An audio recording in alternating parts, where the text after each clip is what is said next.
Olá, amados, graça e paz da parte do Senhor nosso Deus e Pai, do nosso Senhor e Salvador Jesus Cristo. Hoje vamos dar continuidade à nossa série de estudos sobre os heróis da fé. Estamos estudando, porque começamos semana passada, né? Com o estudo do personagem Jó. Vamos continuar como na semana passada, lemos capítulo 1, versículos de 1 a 12, e hoje também vamos ler esse mesmo texto, e que o Senhor aplique a sua palavra ao meu coração e ao seu coração. Vamos à leitura. Diz assim: havia um homem chamado Jó que morava na região de Uz, era muito honesto, um homem de palavra, totalmente dedicado a Deus, que odiava a maldade. Tinha 7 filhos e 3 filhas e era muito rico, possuía 7.000 ovelhas, 3.000 camelos, 500 juntas de bois, 500 jumentos e empregados a perder de vista. De fato, era o homem mais importante de todo o Oriente. Seus filhos costumavam dar festas em suas casas e sempre convidavam as 3 irmãs para celebrarem junto.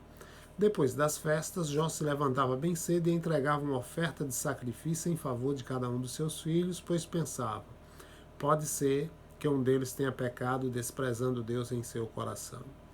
Jó entregava sacrifícios constantemente no caso de um dos seus filhos ter cometido pecado. A partir dos versículos 6 ao versículo 12, nós vamos ver aí o primeiro teste em que Jó perde a família e a fortuna. Mas aconteceu, né, antes dessa perda, uma reunião no céu. Diz assim, versículos de 6 a 12. Um dia, quando os anjos vieram prestar contas ao Eterno, Satanás, o acusador, veio com eles. O Eterno olhou para Satanás e perguntou: por onde você andou?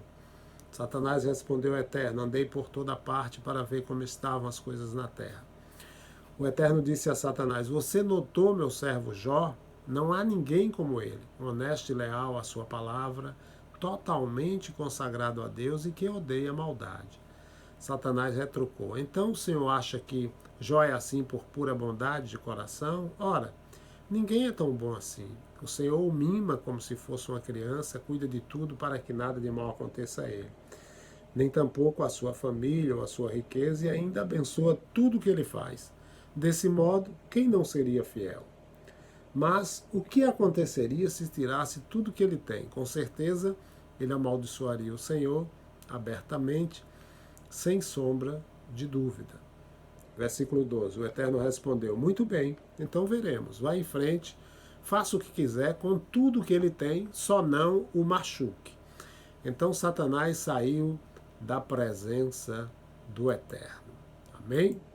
Então, amados, mais uma vez digo que o Senhor aplique essa palavra ao meu coração e ao seu coração, querido Deus, que a tua bondade, misericórdia e amor continue sobre as nossas vidas e que o Senhor abra o nosso entendimento, para que a gente possa se fortalecer cada dia mais diante das dificuldades, das provações, das tentações, das demandas que enfrentamos todos os dias, tomando como exemplo o teu servo Jó e também, além disso, tornarmos-nos totalmente dependentes do agir sobrenatural do teu Espírito Santo, porque dessa forma estaremos exaltando o teu nome e te oramos, Senhor, pedindo a tua proteção em nome de Jesus.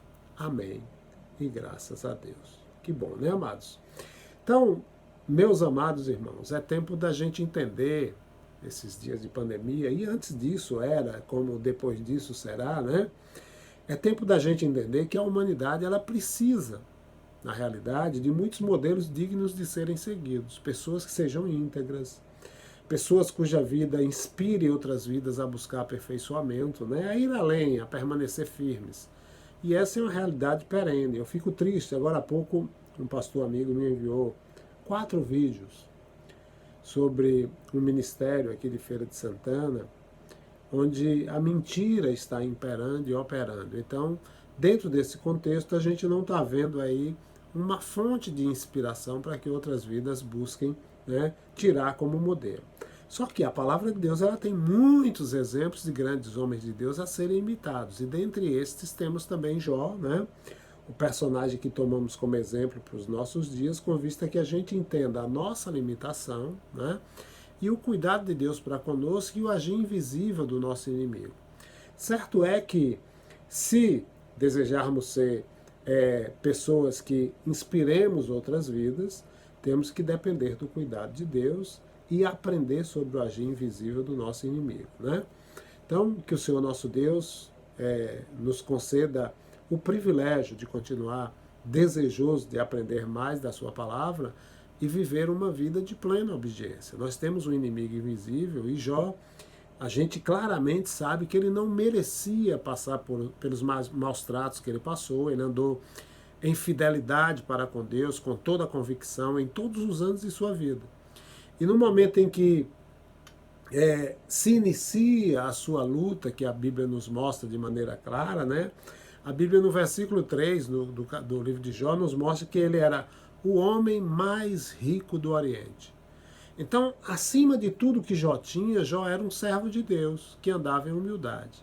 Infelizmente, hoje, pessoas que adquirem alguns bens, né, mudam a sua razão de ser, a sua razão de pensar, a sua razão de existir, e acabam se enredando em coisas que o nosso inimigo invisível proporciona, coloca no caminho para que venhamos tropeçar. Só que nada disso impressionou a Satanás, a riqueza de Jó, né? Assim como o andar em humildade. Suspeitas malignas impulsionam os planos traiçoeiros de Satanás em todo o tempo. Por quê? Porque o discurso dele se você quiser saber realmente do que ele é feito, remova da vida dele todos os tratamentos, todas as proteções, o total de tudo. Retire o verniz, né, do conforto do homem, imediatamente você vai ver ele se voltando contra você. Com certeza ele te amaldiçoará na tua face, é o que ele diz no versículo 11. Então, o ponto é objetivo. Satanás trabalha dessa forma, com objetividade. E Jó, né, segundo o discurso de Satanás, adora a Deus por quê? Por causa do proveito que ele tira e não porque o Senhor é realmente o primeiro em sua vida, digno de louvor, adoração, independente da circunstância. Então, amados, a gente tem esse inimigo, eu e você temos ele, né? A gente não pode ver, mas a gente sabe de maneira clara que ele opera, ele é real. Nosso inimigo é sobrenatural e a gente se encontra com ele ou com seus emissários todos os dias, né? Nunca duvide, tudo isso é real e também é verdadeiro. Ele espera enganar cada um de nós com sua estratégia enganosa, com o propósito de quê? De nos enfraquecer, para depois passar a rasteira e nos derrubar. O desejo do acusador é arruinar o nosso testemunho da mesma forma que ele deseja destruir a minha vida e a sua vida. Então, durante o processo de atuação dele, se significar a destruição dos seus relacionamentos, ele vai fazer isso. Se for necessário que ele tente a mim e a você de forma secreta a fazer alguma coisa errada nos nossos negócios, no nosso trabalho, algo que você nunca pensou em fazer, ele não vai vacilar em instigar eu e você a fazermos aquilo que é errado. Então, qualquer coisa que possa derrubar você, ele vai tentar. O fato da gente ter um inimigo que a gente não pode ver não significa, né, que ele não seja real. Então, muitas vezes, a gente suporta provações que a gente não merece, mas elas são permitidas. Você atente bem para aquilo que eu estou falando. Muitas vezes a gente suporta provações que a gente não merece, só que elas são permitidas. A vida cristã, ela inclui provações que a gente não merece, mas que devem ser suportadas por nós. Por quê? Porque no mistério insondável da vontade de Deus, existem elementos que nunca podemos explicar ou entender por completo. A gente só vê em parte, né? Então, que você, nos seus momentos, não tente se agarrar a cada fio de detalhes dos seus planos profundos, porque se você resistir àquilo que eu estou falando, de que a gente passa por provação em todo o tempo, né? Então, você vai ficar cada vez mais confuso, cada vez mais ressentido, e pode permitir, diante de uma provação, que a raiz de amargura envenene o seu coração. E aí, nesse ponto, o que vai acontecer? Satanás ganhou a partida. Então, o que a gente precisa fazer? A gente precisa aceitar a provação. A gente precisa suportar a tribulação permitida por Deus, né? Ele toca na minha vida e na sua vida, tá? Mas nada do que ele venha fazer, primeiro, não tenha passado pelas mãos de Deus, né? Ele tem todo o controle, o Senhor nosso Deus. E por ser quem Ele é, tem também o direito soberano de permitir provações que a gente não merece. A gente tem um inimigo invisível, a gente sabe disso. Mas também a gente tem um defensor que também é invisível, só que é ainda muito, muito, muito, muito mais poderoso. Portanto, o que devemos fazer? A gente precisa aprender a andar pela fé e não pelo que a gente vê. Sem que Jó, por exemplo, tivesse conhecimento, um diálogo aconteceu no mundo invisível. Como diante de provações que a gente tem, né, que a gente experiencia, um diálogo pode estar acontecendo ou ter acontecido no mundo invisível. Então, enquanto o nosso Deus e Satanás realizavam esse estranho encontro ali, o assunto foi focado nesse conhecido personagem, né, nesse homem terreno chamado Jó. E aí o Senhor chama a atenção de Satanás para a vida exemplar de Jó, e Satanás responde com desprezo. É claro, quem não lhe serviria? Depois que você deu prosperidade a ele, depois que você cercou ele com proteção, tire todos esses enfeites e veja o que acontece. Ele vai se voltar contra você de imediato. E aí o que acontece? Deus concorda em permitir que o nosso adversário trate Jó à sua maneira. E esse acordo, na verdade, fez com que, de maneira rápida, né, todos os bens de Jó fossem dissipados. Em poucos minutos, tudo que ele tinha desapareceu. Né? O que a gente aprende? A primeira lição que vale a pena a gente lembrar, amados, é que a gente nunca sabe antecipadamente os planos que Deus tem para nós. Jó não teve conhecimento, não teve aviso prévio. Aquela manhã na qual ele se levantou ali foi como qualquer outro dia. A noite também anterior passou da mesma forma que outras noites. Não houve nenhuma manifestação de anjos, não houve nenhuma batida na porta ou na janela, não houve assim nenhum bilhete deixado em cima da mesa da sala, né?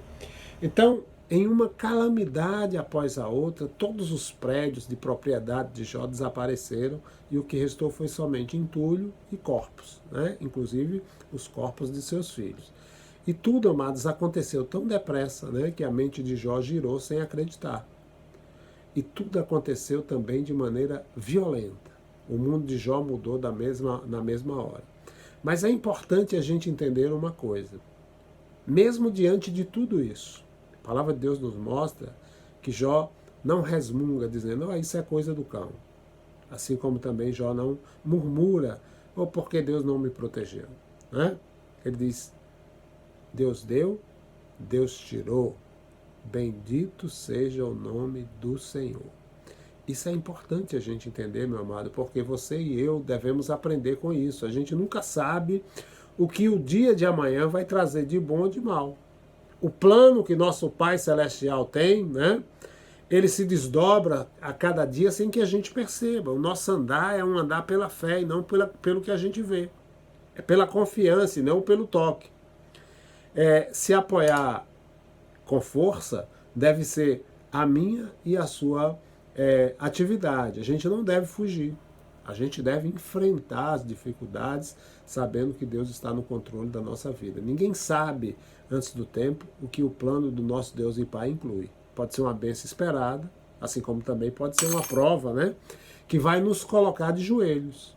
Só que ele sabe de maneira antecipada, mas ele não é obrigado a nos avisar sobre isso ou nos lembrar do que está por vir. Agora, uma coisa eu e você precisamos ter certeza.